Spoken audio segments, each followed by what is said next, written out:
Okay, I'm responding to Dante1Savage and his splurge of comments that he left me on my video.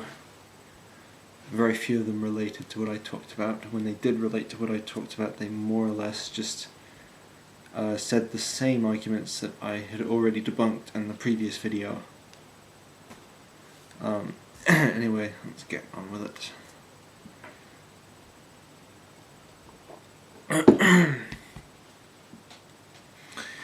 There can be no question Building 7 was definitely bombed itself. Not only did CNN and BBC report its coming down before it did, up to 30 minutes before the event happened, but police on video are seen shouting to get back, they're gonna blow it up. Let's just stop right there. That is crazy talk. The bit about BBC and CNN reporting it being leaving no doubt that that was bombed, that is mad. Why on earth would the people behind this operation give the media outlets a script? Why? What sense does that make? Why not just demolish the building and have the media report it as it happens? That is nonsense. I'm sorry, that is just, it's crackhead nonsense. It is obviously far more likely that the media jumped the gun on the imminent collapse. I don't know if it was CNN, but I know that one American news outlet reported that it's about to come down or has already come down. And I will just post a link to a video in my description box which documents the building's last few moments, well, within the last few moments. I'm not sure how long it was before it collapsed, but you can hear in the video someone saying that it's going to come down, and you can see the fires burning, wildly out of control. Next comment was the Building 7.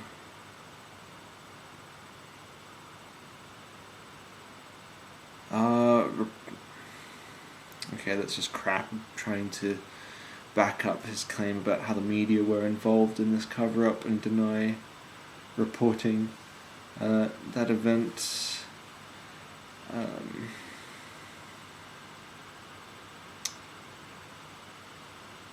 So we're moving on to when Silverstein said pull it, it has been proven there hadn't been any firefighters in the building for hours. Really? Tell me, source please. And on top of that, within the same documentary, pull it is used to refer to bringing down buildings.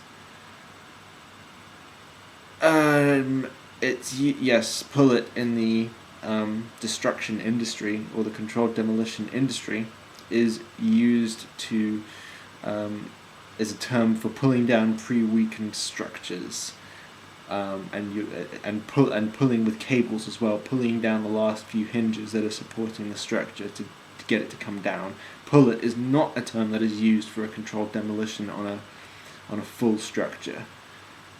I did clearly explain in my last video that the quote was, they made the decision to pull it. They being New York Fire Department. Why would they make the decision to pull down a tower? And again, you're completely incorrect on pull it being an industry term to demolish a building via controlled demolition. So I don't appreciate you just repeating to me information that I already addressed in the last video. That's just, well, it's my fault for wasting my own time, but yeah, it's quite a waste of time. Psychological Shock said to me,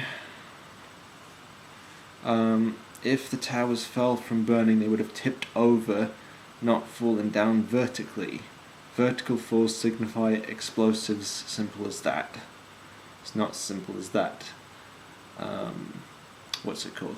They were not fulcrum buildings, the Twin Towers. When I questioned you on that, you said because burning is an uneven process, once there is a disimbalance in the center of mass, everything tips that way. That was your opening premise, which you were wrong with from the very start. The Twin Towers are not solid mass. There's plenty of space in between them amongst their construction. So you went on to say, set a pencil on its erase and then try to push it gently. The center of mass is displaced, it will fall. that way. Same idea, there's an equal force down. Once one part gives in, everything follows it. Again, pencil is not comparable to the Twin Towers. A pencil is more or less a solid mass. So yes, of course the rest of the pencil is going to follow it. Wow. Alright, that's all for tonight. Kind of a lazy... I took it easy tonight. I didn't really do much research because I spent a lot of time on the other video. So, there we go. To sort of compensate for that, an easy video tonight with the crackpot theories proposed by Dante1Savage and the complete fail of Mr. Psychological Shock's opening premise. Have a good night, and I suppose question things, and don't take my word for it, research it for yourself.